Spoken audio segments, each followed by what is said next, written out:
Have you ever heard this ridiculous statement before? Your business should be on every social media platform. Let me guess, you instantly felt overwhelmed, incapable, and discouraged at the notion of having to create content for every social media platform. Even if you only focus on the big seven, like Facebook, Instagram, Twitter, LinkedIn, Snapchat, Pinterest, and TikTok, and disregard the other 45 plus social platforms, it's probably actually more now, this would be a suffocating endeavor. Let me put your mind at ease though. You do not need to be on every social media platform. In fact, you shouldn't be on more than 3 or 4 of them at any one time. But let me walk you through the best way to determine which platforms are best for your business.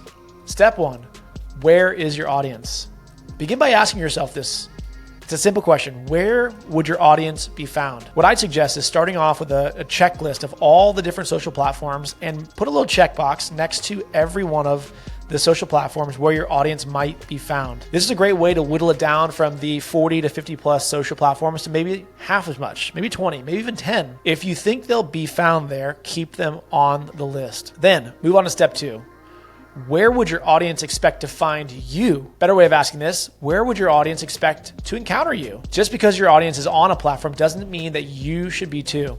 So if your customer would be surprised, usually negatively, to see you on the platform, then that's usually a good indicator that you shouldn't be on there either. For instance, it's very unlikely that a client of a plumbing company would want to follow their business on Instagram.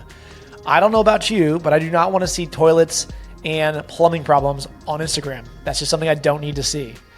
Most people don't want to or expect to see pictures of broken toilets on Instagram either. All right, moving on to step 3. Does your content fit the platform? Next, you'll need to determine if the content you're putting out fits the platform style and use. For instance, if your intent is to create how-to plumbing videos, you likely won't fit on platforms like Medium, LinkedIn, or maybe even Twitter.